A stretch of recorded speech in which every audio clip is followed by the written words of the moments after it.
Hey, thanks so much for checking out this video. The Canadian Church Leaders Network is all about seeding a hopeful future for the church in Canada by coming alongside pastors to serve, connect, and resource them as they go out and do the same for their communities. That's the vision. So if you're looking to be further resourced, connect with more church leaders across the country, or hear incredible stories of God's faithfulness in the church in Canada, follow us on Instagram by searching CCLN, visit ccln.ca, or subscribe to our channel below. Thanks again for watching this video. Have a good one. Well, Rich, what a joy to be with you today. Thanks for making time to spend with us. Jason, thanks for the kind invitation. Good to see you again. Yeah, you've been on with us once before. For anyone listening, you got to check out the first episode we had with Rich. And I mean, I've been so impacted by your work, your written work, but also your voice in different ways. And for those that don't know you very well, just give us a little bit of a window into your world. I know you're in New York, you're at New Life Church. Kind of give us a lay of the land of your universe. Yeah, I've been married to Rosie for over 18 years. We have the great joy of parenting Karis, who's a freshman in high school, Nathan, who's a fourth grader. And yeah, I've been at New Life Fellowship Church for 16 years. Started there as a preaching pastor and pastor over small groups. And 5 years after that, in 2013, succeeded a guy by the name of Pete Scazzaro, who planted New Life Fellowship in 1987, and have been in the lead pastor role. I'm in my 11th year now. And yeah, New Life is just a remarkable community of people from over 75 nations in an area that National Geographic called the most diverse zip code in the world. And so 123 languages spoken in the neighborhood, and all kinds of immense diversity that is equally beautiful and equally challenging to navigate, especially as a pastor. What's the experience like, taking a church from a founder is such a unique, I don't like the word taking, that sounds weird. You know what I mean? Yeah, I took it. Get out of here, man. It's my turn. Receiving, being entrusted, transitioning. Because, like the beauty of a founder leading a church is like the values of the church often live so deeply in the heart of the senior leader. And then, you were part of that church on the team, so the values would live deeply in you. But then obviously, as you kind of steward that, what's that experience been like? I mean, you're 11 years in, so it's not that like tumultuous early years. What's been the experience like transitioning from a founder? In many ways, it was, I think, uncommon in the sense that it was beautiful. There were, they had moments of, sure, tension and discomfort. But overall, I think what made it really wonderful is when I got to New Life in 2008, I was already being formed through particular mentors and the seminary and college and who else God was bringing in my, in my life, that there was enough alignment from a values and theology perspective that what I was walking into was, it was something that I wanted to call home myself. What was really nice as well is in the transition process, Pete and I were able to kind of crystallize things together. So there were values that he had, values that I had that were very much in line. And in that transition process, my first book, The Deeply Formed Life, really is the distillation of the 5 values that make up New Life Fellowship Church. But those 5 values were articulated during that transition process as I was stepping in. And so there was a sense of mutuality, a sense of shared values. So it didn't feel like I was stepping into something that I didn't have, number one, ownership of and compassion, a passion for. So I think that made for a really wonderful transition. And no one wants to follow someone who is as, from a Christian leadership perspective, successful as Pete, known as Pete. Books have sold millions of copies, all the stuff there. And yet I did feel that I was properly positioned by the board and by Pete, who was my number one fan and champion. And I think I had enough confidence in some of the gifts that God had given me that I was stepping into something without the need for I just had enough confidence, I think, in what God had put in me to feel like Mm. I could do this job pretty well. Hmm. I know you've been doing a lot of work with Resilient Pastor, which is like a how'd you categorize? It's like a campaign of Barna responding to a Yeah. lot of research about pastors and trying to strengthen them. And you're part of the Resilient Pastor Hmm. podcast and cohort. Um, bring some definition to this. Like when you guys talk about resilient pastors, what do you mean? Yeah, we're certainly not talking about pastors who are ignoring the very real challenges Yeah. that come with pastoring people. To pastor people means that we're going to be invited into some of the most challenging, beautiful, disruptive areas of a person's life, or a community's life, to negotiate differences well. So resilience for me is not ignoring the challenges and the pressures therein, but I think it's a willingness to, in the name of Jesus and with a community, persevere in the very normal tensions that exist in this role. And so resilience for me is not so much I'm going to climb the mountain and I'm not going to be affected by anything. It's a understanding that to follow Jesus and to be a leader is really hard work, and this is normal. And in the power of the Spirit and in shared life and community, we can persevere on this journey. And so, Mm. for me, those are a couple of thoughts that come to mind when I think about Yeah. resilience. Through the process, there's the exposure to the global church and the American church pastors through the research, but also through all the experiences that it's afforded you. What are some of the things you're seeing and hearing in the lives of pastors in terms of like what's confronting or challenging the potential of resilience and health in the Mm. ministry context? Like what are you hearing and seeing on the ground that seems to be drawing the most attention and maybe in need of response right now?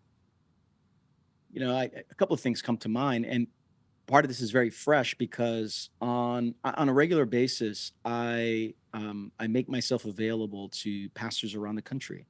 And it might be a 15-minute conversation on a drive Yeah. or a 30-minute conversation on Zoom. But I'm routinely connecting with pastors around the country just for check-ins, for Yeah. larger conversations. And I notice a couple of themes that come up across the board. Number one is truly relational disconnection. Hmm. Um, that to be in leadership, lots of folks don't have the space, especially within their community, to be vulnerable, open, and honest. Hmm. It's often the case where people can find that outside of their community, but folks are yearning for that as pastors. How do we find that skillfully and wisely within the community? That's number one. Number two, I think um, to pastor in this moment in history, uh, with the level of um, difference and hostility and the fractures that exist in our world, it's just really hard to pastor Hmm. people with competing visions of what a good life is or what a flourishing life looks like. And so to negotiate differences well and to help people love each other well is fraught with all kinds of challenges. And Hmm. so from a individual perspective of loneliness, from an interpersonal perspective, in terms of helping people negotiate and navigate their differences. And then larger, I think there's the cultural pressures of what makes for a successful pastor, what makes for a successful Hmm. leader. There's the larger cultural forces that exist in our world that, whether unwittingly or with knowledge, we fall into all of the traps of what true success is. Hmm. And bigger is better, and we need to go faster, and we're not making the kind of impact we want. And so there's these interior forces, exterior forces that just make the pastoral vocation very challenging. Hmm. I wonder if you'd be up for sort of leaning into some of those threads. One of the things that you mentioned was navigating a congregation and a space where Hmm. there's not just different opinions, there's different visions, traditions, perspectives. And then like the crazy experiment that God puts in front of us is let's be one cohesive family like community. And then in your context in particular, because of just the nature of the demographic of the neighborhood, that Yeah. adds a whole other layer to it. And I just wonder, what are you learning about not just pastoring in that context, but actually shepherding them together to be a Yeah. unified body in a place? It's helping me to, I think, re-articulate what unity is. Hmm. It's interesting in Philippians 2, as Paul is writing to this church that uh, this is not the church of in Galatians. He really loves this Philippian church. I mean, they bring him Yeah. great joy, Yeah. Yeah. and he tells them to be of one mind, to agree on all. The language it gives, it makes it seem like we're going to agree on everything, and then he transitions to say, have this same mindset that is in Christ Jesus, Hmm. and um, and then he goes, talks about, Philippians 2, he emptied himself, humility. And I think what I am learning as a pastor is to reframe and rearticulate unity from a perspective of what we must be unified in is the humble mindset of Jesus Christ. Hmm. No one's going to agree on everything. And we even see that within the scriptures, within the early church, within the apostles, that there were different visions of what a faithful life to Jesus looked like. And so, knowing that we're not going to agree on everything, I disagree with myself on a number of things. How much more am I going to Hmm. disagree with other people? But what would it look like to be humble in our mindset towards those who are different from us? What Hmm. would it look like to live with greater humility, a greater capacity for curiosity, a greater willingness to listen deeply to others and the particular values that they carry about what makes the world good? And so that's my hope as a pastor, is not Hmm. so much to get everyone to agree on everything, so much as it is to create environments where we can truly be a good gift of presence to one another in the midst of our disagreements. Hmm. I've been thinking about this a lot recently. Like my experience is, I've been in church ministry for a long time. I'm only about 3, almost 4 years into being a lead pastor, Mm, and a lot of that was spent during COVID. And mm, one of the things that I experienced was like, oh, I think, like many things that are worthwhile, we romanticize what it feels like. What does it feel like to be unified church? So we, like, on one level, our first kind of pass at it is like, it feels great. Like, it feels like we all get along, like that vision. But actually what it feels like is like forgiving, mhm. like overcoming differences, pursuing one another, even when it feels uncomfortable. It's like, and it's like, any reflections on how we help set a reasonable expectation or an appropriate vision in front of our church when we say like a unified church? Like Yeah. it's like, it feels like actually a lot of forgiveness and sacrifice. This is fresh on my mind because this past week, of this recording, we have a foundations class in our a course in our church for folks that are new to our community, and we're trying to lay out particular values that we hold together as a community. And one of the specific things we were talking about this past week was just conflict, Hmm. and that to be part of this church means that it is inevitable that you will experience conflict. And I think what's helped us, not perfectly, but I think we've done a fairly good job over the many years we've had a church here, is to normalize just the phases and the realities of relationship and community Hmm. life. And so, one way of thinking about it is that when building community, there are at least three stages. There's the stage of idealism, the stage of letdown, and the stage of realism. Another way of saying it is, there's kind of the heavenly stage, Hmm. the hellish stage, and the holding the tension stage. And the heavenly stage is often, whether it's in a church context, a romantic relationship, in a vocational setting, where people, they're new to the job, new to the church, new to the relationship, they feel they're in love, they feel great. It's heavenly. It's really Hmm. wonderful, and this is a gift. It is a great gift. But inevitably, what happens is there's letdown. Hmm. There's differences in values. There's differences in preferences. And then it's at that stage where people leave the job, leave the relationship, leave the church because they were not anticipating the kind of letdown. Hmm. And what happens is they go searching for another community Yeah. to find that, or another relationship, or another job that won't disappoint them to some degree. And I think the challenge is, how do we allow, I'm not talking about the most extreme cases where some people need to leave relationships and need to leave the workplace and need to leave a church, But the normal disagreements about meaningful situations, which is really about that's what conflict is about. What does it mean to hold the tension there? That the people that we're in relationship with are not angels, and nor are they demons. That we're somewhere, we're some mixture. We're humans, but we're some mixture of that all. And I think just having a framework for phases of relationship and community life, and then what is expected of me: forgiveness, repentance, confession, humility. I think that can go a long way in sustaining a congregation and a relationship. It's interesting. Like I did not a very long run, but I was training for a run a while ago, and a buddy who's done more was like, hey, he said it very specifically. He's like, at this mile mark, you're going to hit a wall and it's going to last.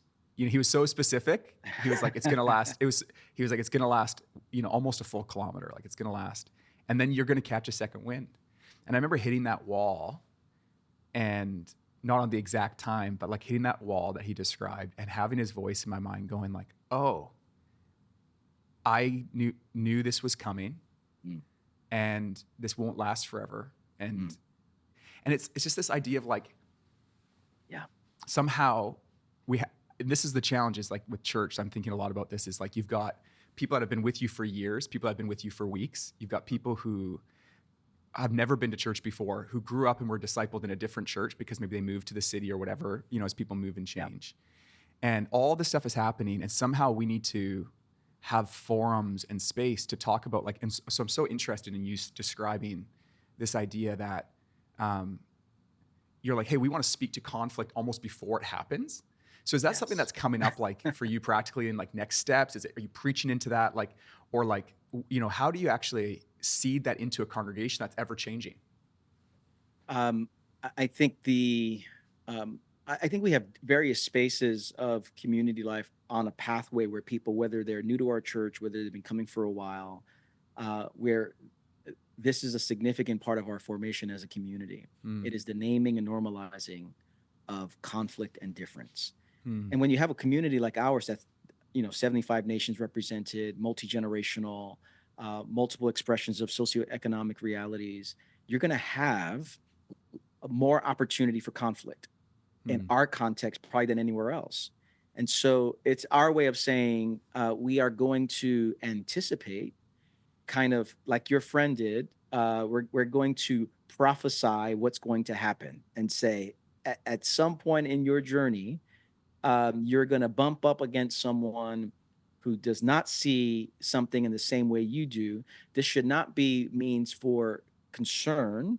Sometimes it is, but this is just normal expression of what it means to be human and in relationship with others. And then what we're trying to do as well is we're not just trying to normalize the reality, but we're also trying to create shared vocabulary. And so every time we talk about conflict, it is at that point where we are now offering maybe a new vernacular in terms of kind of the ABCs of community life, of if we're going to navigate this well as a congregation in the name of Jesus, we're going to need some tools and some skills and some practices. And so we're seeding that very early on in the life of our community. One thing that's really changed in my thinking is, I don't know if I just was a cynical person, but I had very little hope of, you know, when a particular kind of issue comes up, an individual who's disappointed in how the church invested in a certain organization or how we navigated this or interpersonal stuff.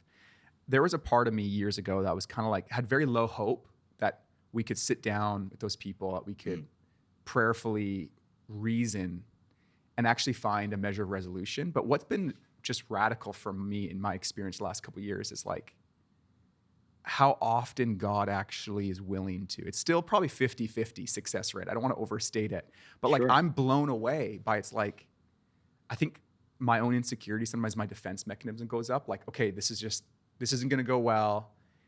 And we found ourselves as a church community in many cases saying, hey, let's spend some time together. I hear what you're saying. Let's talk about it. Bring the people into the room, invite Jesus into it, move slowly. And it seems so obvious that this is possible, but it's blown my mind. It feels like I've seen miracles. Like, you know, people are like being like, hey, someone got healed on Sunday. I feel like I'm witnessing miracles all the time of people choosing the Christ-like way. Yeah. actually Yeah. experiencing forgiveness. It's not quick, but it feels almost miraculous. Like, I Yeah. guess what I'm getting at is like, it's possible actually to do some of this stuff, to grow in unity and actually experience reconciliation, forgiveness, to reason with one another and still not agree, but actually maintain relationship. Like, I feel like I'm witnessing those miracles more often than I thought possible. Yes.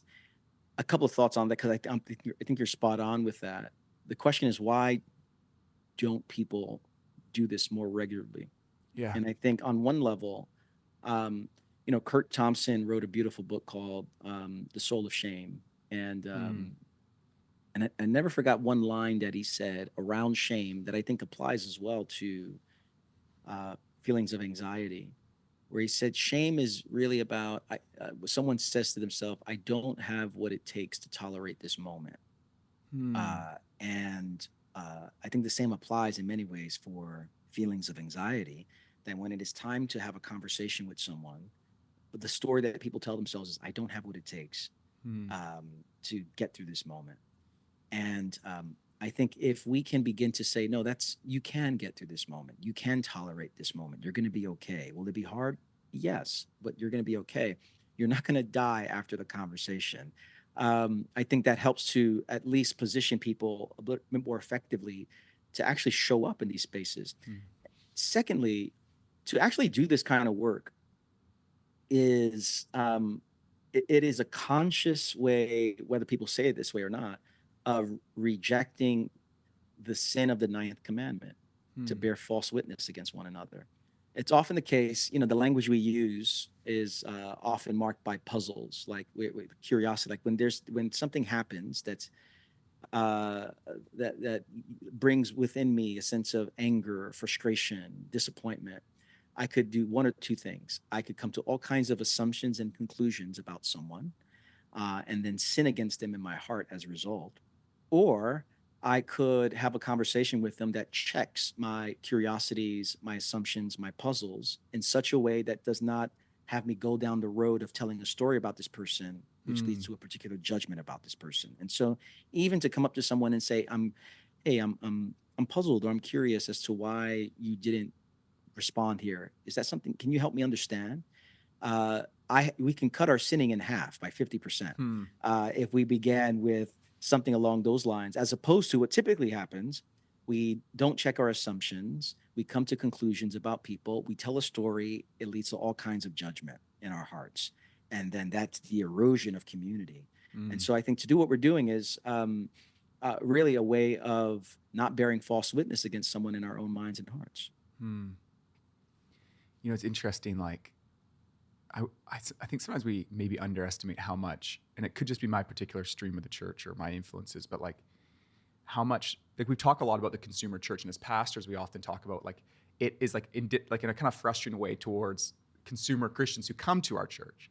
But I realize how much I've been formed by um, that kind of view of like, hey, if you like how we do it or not, like you pick and choose, like you don't have. And then like when it comes to moments of tension or conflict, I find myself Mm. not seeing it as like a shepherding discipleship opportunity for both, whether I'm involved or not, for the people who are part of this, which is a different frame than being like, oh, I'm just trying to put out a fire, or I'm just trying to keep the Mm. thing going without tension or conflict, versus, okay, the living God has put us together Yeah. ultimately to be a witness of him to the world, but also that we'd be formed into his likeness. And the Mhm. thing that's helped me with that curiosity or that puzzle is like, it's like a curiosity about the intentions of the person or what's going on, but also, Lord, are you exposing this because you actually care about who we're all becoming? Mm. And that Yeah. potential, and I see it so well even our staff team. I got just such amazing team members, but when there's conflict or tension, I sometimes like, oh, we're about to get stronger, or we're about to Yes. become more humble or more interdependent. And Yeah. that reframes just helped me a ton to try to not resist and go, this is just getting messy and complicated. But I'm like, oh, this is the stuff we actually signed up for as pastors. What an opportunity. I love that. And that's a wonderful reframe. What a wonderful opportunity to demonstrate what can happen when Jesus Christ gets a hold of a community. Hmm. That we are radically different from the world. And we can relate to each other in ways that the world has not yet discovered. And so, seeing conflict and tensions and disagreement as an opportunity to embody something of this otherworldly kingdom of God uh, is a gift. I just really love that reframe. Hmm. Another thing you mentioned that is a challenge or tension point for a lot of pastors that you're connecting with is the expectations put on them. Like the Hmm. pastor of this moment is all of these things and more. Just give me a little more texture to what you mean by that, and then maybe some of the thoughts that you've had. Like, how do we navigate that reality? Yeah, I think the pressure comes minimally from two places. I think our unresolved family of origin scripts and messages that we've internalized over the years, Mm-hmm. and then externally from the various forces within our community that's expecting something of us, and then the larger outside the community, uh, the metrics of what success truly is. And so internally, and I think those are three areas that require a deep level of interior examination Mm-hmm. to explore. Am I following Jesus here, or am I being guided and directed by unresolved issues going on within me, or things that people are superimposing on me? So for me, I looking at our family of origin, because of my predecessor Pete, his doctorate was in family systems theory with a Mm-hmm. focus on the genogram. So this has been in the water and in the air of New Life Fellowship Church for 25 years.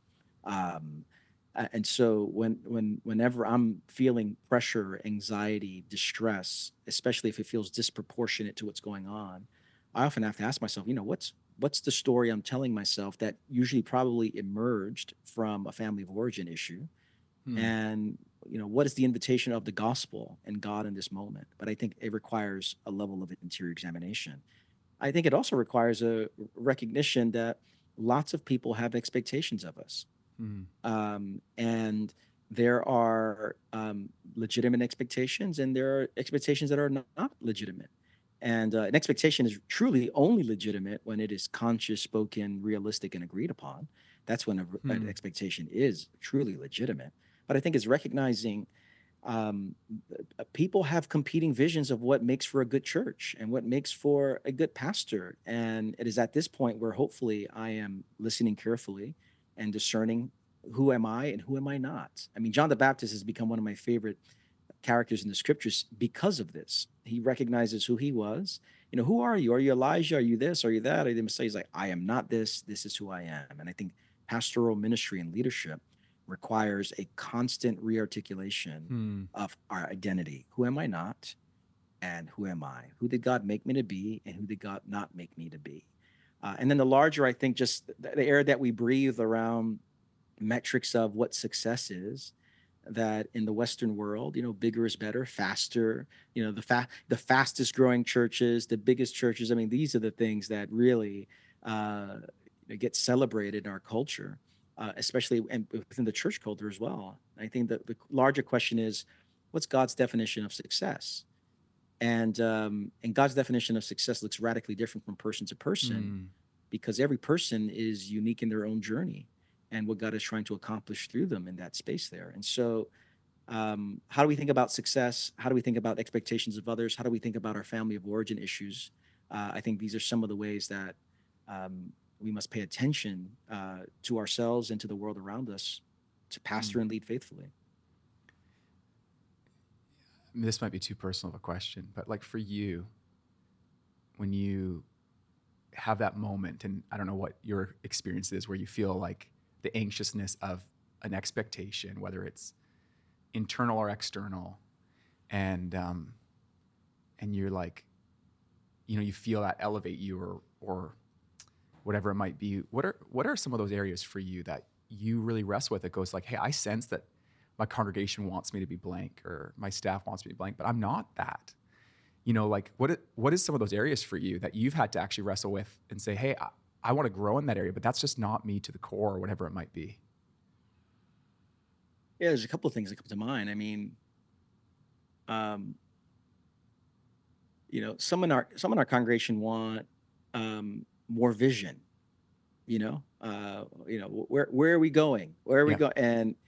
And over the years, I have had to uh, learn what it means to embrace my limits as a pastor in this particular area, and at the same time, um, by the grace of God, seek to grow and humbly make some Yeah. progress in this. Um, to I when I took over, when I took it from Pete's hands and pried it out of his hands and said, "Give me this church," um, I knew that I was a good communicator, good preacher. I was then slowly learning at that time, or maybe quickly learning, that I did not have an ability to share a vision for the community in terms of Mm, direction. And that was just an area I really struggled at for lots of different reasons, mm, primarily because of my fear of failure and my mm. fear of overpromising something and then not delivering. Interesting. Yeah. And that was probably my biggest impediment to Mm, casting kind of bold, courageous vision. I just didn't want to overpromise something, as opposed to what I've discovered. It's taken me, I hope this encourages some folks, because it feels like it's taken me 10 years to really feel like, okay, I'm leading this church now in the way mm, that God has made me to be. And it was 2023. Two things happened. I went to a retreat with three other pastor friends. And then I had a 4-week break in the summer where, with some significant time with God, that shifted something in my soul around how God was calling me to lead and how I believe God was calling me to lead. But it took me 10 years to feel confident in, especially vision, direction, articulating values. And on some level, lots of people would not even see it. I think those closest to me, the staff that works with me, yeah. they probably see it more than anyone. But it's taken me 10 years. So, like, vision just is one thing Yeah. that I'm Yeah. like, I'm not good at this, or Yeah. I just need some help along these lines. And 10 years later, it's only taken me 10 years Hmm. to feel like, okay, I can do this now. Hmm. I think I always thought I was really comfortable in my own skin. Like I think if 5, 10 years ago someone asked me, are you comfortable with your strengths, your weaknesses? Mm, I'd be like, yeah, like I like me. I think, I'm okay being bad at something. But man, nothing like pastoring to go. I remember reading the biography of Eugene Peterson. mhm. Beautiful, beautiful. I loved it. And so much of it was refreshing for me, but it created a bit of like oh, I'm supposed to be this deeply contemplative person. Yeah, Like not just yeah, not just the practices of alone time, all those things which I think we need to have, and reflection and confession, but like fundamentally, I need to be this deep well of I love alone time. I want to be yeah. constantly reading. And I just remember talking to a mentor friend of mine, and he's just like, "You're not that dude, man." And it was just like, Right. but it's Right. like, and then even like on the flip side, it's like when it comes to like pastoral care, like that's an Hmm. area that I need to grow in. In our church, we have multiple pastors. People go like, depending on what they need, they always Yeah, just end up with yeah, somebody else besides me once they realize they needed someone a bit more like I think I'm a nice yeah. guy, but tender, or can navigate the contours of Yes. complicated things slowly. And that's Mm, become, I didn't realize that that would be an identity crisis for me, because I want to be the contemplative pastor. I want to be like the tender, caring guy. And then I want to be the vision guy, and I want to be able to preach well. And I'm realizing, wow, I'm less comfortable in my own skin than I thought I was. mm. I resonate with that, specifically from like the pastoral care perspective, because I have my share of one-on-ones with people in the congregation, with leaders, but I realize the issue with me was not so much, can I bring my soul to this and can I be present with others, but it was really the question about scale. Mm, To what degree can I do this um, that will not whittle my soul, that will not make the work that I do, less joyful. And what I've had to discover is my tendency very easily is to not focus on the pastoral care piece, and create environments where people will receive pastoral care, which has been I think my larger task. What does it look like to have a church environment where whoever needs help gets help, mm, and it doesn't have to come from one person, mm, that we have this ecosystem of pastoral support. That's been my larger kind of contribution. At the same time, I recognize I could very easily work so much on the ecosystem that there's no true proximity right. to people, and that's been my kind of tension of trying to weigh. one of the seasons that I really need to be with people, and then Mm. one of the times where I really need to step back and think about the larger ecosystem of pastoral care. But again, that's been an ongoing um, uh, tension and journey for me over the last 11 years in this particular role. Hmm. Any thoughts on how to identify? Let's say someone's listening, they're like, okay, I'm tracking with you guys, but how do I identify in myself Mm. if I am being crushed or strained by the pressure to be something that I'm not? Like, how do you even identify that? Because sometimes we can be so in the weeds of everything we're doing that we can't even spot the difference between our anxiousness or our inspiration. It's all just happening in there. How do we begin to spot, like, hey, partly what you Mm. might be experiencing is this particular thing? Here's one approach, I think, and I've learned so much just from the Ignatian tradition of discernment, because I think what you're asking is a discernment question. Hmm. How do I uh, delineate who am I, who am I not? How do I uh, more intentionally focus on who God has made me according to my gifts and my passions and my histories and my wounds and everything else? And how do I live in that faithfully? So, you know, within that Ignatian tradition is language, and some of your listeners might be familiar with this, of just consolations and desolations. Hmm. And consolations and desolations is not so much about, hey, this makes me happy, consolations. Desolation, this does not make me happy. And so let me step away from everything that doesn't make me happy. I think that's a very superficial way of thinking about consolations and desolations. Consolations and desolations is not about negating or ignoring what brings joy and happiness. I think the larger question, though, is to what degree is this thing, this activity, this ministry, whatever, drawing me closer to God? Hmm. To what degree is this producing within me a sense of joy and contentment and generosity? And then to what degree is something I'm engaging in, uh, I feel like my soul is moving away from God? It's not producing joy, it's not producing contentment, it's not producing generosity in me. And I think that little simple framework of um, looking at the various now, beyond that, I do think, because I know what happens, people hear that and they go, okay, I'm going to write my list now. And then Yeah. I'm going to very clearly delineate, this is consolation, this is desolation. I think the larger layers of discernment that's required is, what's the particular season we're in right now? What's the network of or community of friendships or support that I have around me? Is this a unique season I'm in that Hmm. I have to step into things that probably don't bring about consolation, but this is just the season I'm in right now? I think there's lots of other questions, Yeah. but as a start, lots of pastors is it's interesting. Um, um, the joy, the delight element of just pastoring and leadership or just life is often, there's no space given for that. Hmm. And what would it look like to pursue delight and joy, Yeah. and not feel like I have to shy away from that because, to follow Jesus means that I must be miserable all the time. And to pastor people must mean that I must be, it must be hard all the time.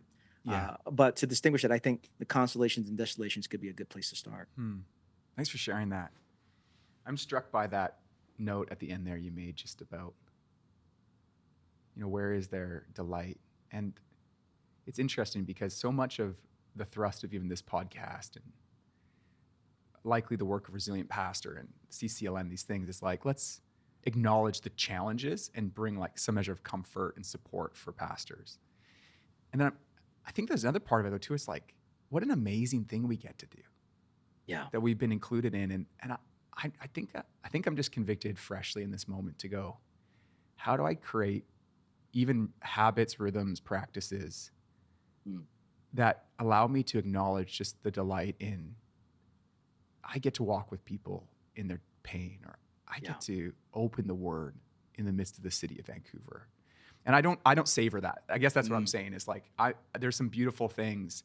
And I just wonder if there's probably other people that experience the same. It's like, I haven't created patterns or even Mm. trains of thoughts that are common, that allow me to savor the delight in the midst of the topography of all the challenges and pain and Yeah. stretching that is required.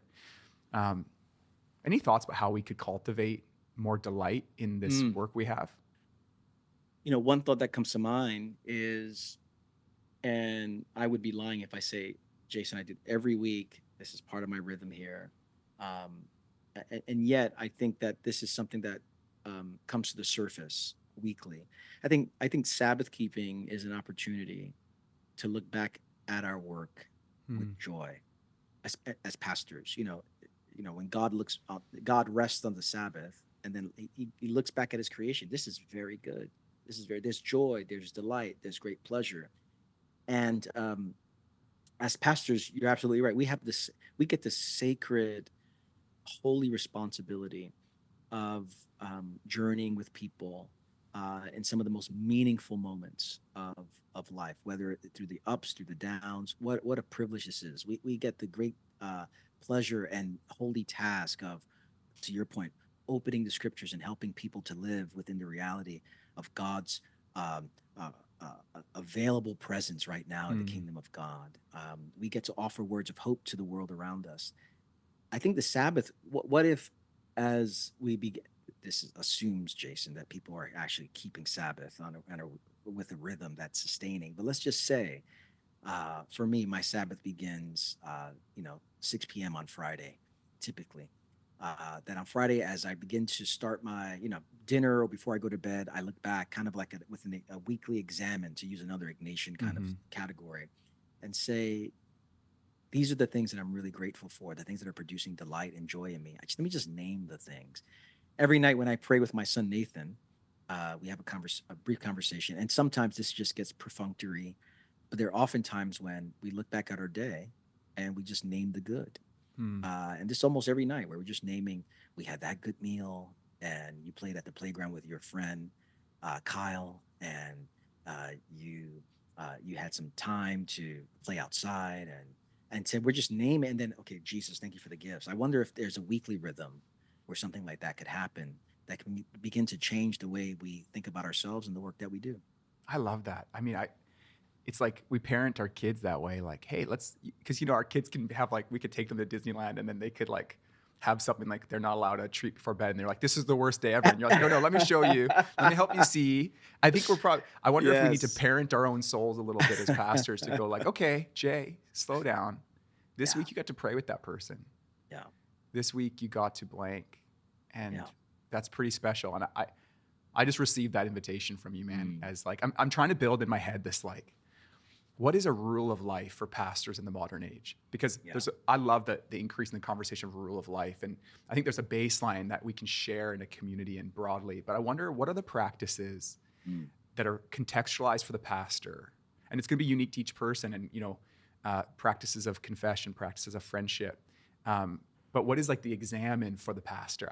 That's a really interesting thing to tinker with. Like, what does it look like for me to at the level of commitment and of a rule of life to name the stuff that brings me delight in my work, that I might be able to at least savor those in the midst of all the challenges that it brings. And your point makes me think about something else, Jason, in terms of, how do we do this well as a staff team, where this becomes the culture that we are part of.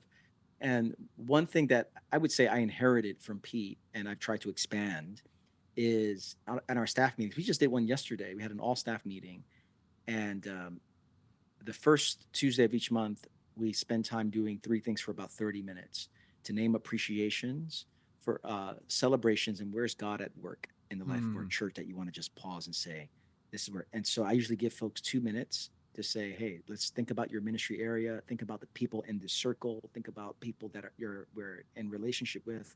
Who do you want to celebrate? What do you want to appreciate? Where's God at work? And we just did it yesterday again. We do it monthly. And I thought I was going to say, we'll do this for 10 minutes. 30 minutes later, we're still just going, oh, and this happened this past month. Oh, and this, and I'm going, wow, this was like a feast of just delight. Wow, what an opportunity we get to do this. So this is not simply just before we go to bed kind of a thing, or once a week kind of a thing, but it can also become a communal thing that we do as we work with one another. I love that so much. And then you end up feeling like, whoa, God is doing a lot more than I Indeed, perceive, exactly you right. know? So Exactly good. right. Hey, well, before we end, I really appreciate your writing, and as this episode's released, you have a new book launching this month called The Narrow Path, and I just love to hear a bit about the work, about the book, and Mhm. what God taught you through going deep into the Sermon on the Mount. Writing on the Sermon on the Mount. First of all, I think the narrow path. Jesus uses the image of the narrow way, the narrow gate, towards the end of the Sermon on the Mount. And the image I got as I was writing initially was a scene from one of the Harry Potter books, the Goblet of Fire one, where they're at this festival. They're going to watch this Quidditch Were you tournament. pausing just to think like, am I losing half my audience I mentioning was Harry wondering it Potter? for a second. I was wondering. I was just You're, like, I think in Canada you're fine. I don't know for sure, but I'm listening to yeah. it with my son Hudson right now, and I'm like, Okay. this is the most. I just feel It, like it's speaking to my soul it, constantly oh, about life yes. in the kingdom. But that's just me. I have very strong convictions about Harry Potter, and not everyone has received it well. But I find talk about delight. I find great delight in it. Yeah. But in the Goblet of Fire, they're at this Quidditch tournament, and the Weasleys are about to go into a tent that, from the outside, looks very small and narrow. Maybe get two people in there, but the tent has been enchanted uh, in such a way that when they walk into the tent, it's just this massive, spacious, Hmm. uh, two-story flat that's in there. And the image that came to me as I was writing initially the narrow path and reading through the Sermon on the Mount is the way of Jesus uh, often feels confining, restrictive, narrow, um, doesn't make a lot of common sense. And from the outside, it could look very constraining. But this path, as it were, has been enchanted by the grace of God. And to step into this path actually leads to the kind of spaciousness that our Wow. souls are longing for. And so I wrote on it. I think the when my grandfather discipled me as a 19-year-old when I first became a Christian, one of the assignments he gave me was just reading through the Sermon on the Mount on a regular basis. And so my Hmm. life for the last 26 years has really spent a lot of time in the Sermon on the Mount. You could argue that this is the most important set of teachings in the Bible, and uh, and in light of that, it might be the most or one of the most underappreciated Hmm. sections in the Bible as well. And then I just love the comprehensive nature of what Jesus addresses in the Sermon on the Mount. He's covering a lot of ground. And as I think about what it means to follow Jesus in this generation, what I'm hoping to do is Yeah. to offer a reframing for our generation of what it means to follow Jesus in some of the most important areas of our lives. Hmm. One thing that's given me great hope right now is the hunger, particularly with younger people. Mm, But it transcends generations. But there's like this moment where I feel like a number of years ago, Mark Sayers was in town. He was talking to a few pastors, and he said secularism is weaker than you think. mm, And then he said the cracks are already beginning to show. This was pre-COVID, mm. and I feel like there is this sort of longing for a way, Yeah. another way, and I'm really sensing like a unique openness to the way of Jesus. But people going, I've kind of looked around. I've tried the way of the world, and it's not Mm, working. mm. And I think what's so compelling about the Sermon on the Mount is it's an alternate vision for life That's on right. planet Earth. And I just feel like actually there's a hunger more than ever that the gospel of the kingdom is an invitation to another way to Yeah. live as Yeah. humans in this world. Yeah. And I amen, 100% agree. And the way I'm thinking about the narrow path, at least as I'm framing it, is Jesus is addressing, I think, three areas that um, require some formation. It's around kind of moralism, successism, and Mm, individualism. And those are the three things he's addressing from how I'm trying to unpack that. mm, This kind of moralism of really, you have heard it said, but I say unto you that Jesus is not just after behavior modification. He's trying to yeah. transform the heart. And I think this generation is longing for stuff beyond just behavior externals. They're looking for something deep down in the soul. Hmm. There's this successism where Jesus is challenging common notions of what makes the good life, what makes for the good life. And so the undermining ways of his teachings, the subversive ways of his teaching about who's really blessed, I think really calls into question what we have said makes for a good life, makes for a successful life. And then there's this individualism where Jesus refuses to let us have me and God relationship alone. Hmm. And he's saying if this relationship is going to be real, it must extend to the people and the world around us. And I think this generation does not want a privatized spirituality. They want a spirituality that's actually making a difference in the world. Hmm. And so I think that's essentially what Jesus is getting at in the Sermon on the Mount. Hmm. Well, I cannot wait to read it.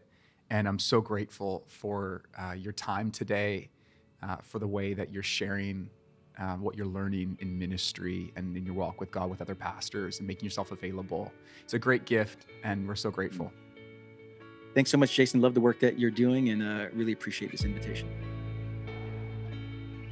Hey, before you go, we want to let you know about a few things we do here at CCLN that might serve you as you lead yourself and others. First, we have a podcast. The Canadian Church Leaders Podcast features brand new episodes every 2 weeks, featuring conversations with church leader voices from across Canada and the world. We also send out a newsletter to our network every month that contains helpful resources and content that our team curates for pastoral ministry in the Canadian context. If you or your church wants to partner with CCLN in our mission to lift up and serve pastors across Canada, we invite you to consider making a one-time or regular donation. You can do that or find out more at ccln.ca/partner. Thank you so much for watching this video. From myself and the CCLN team, we love you and we are cheering you on.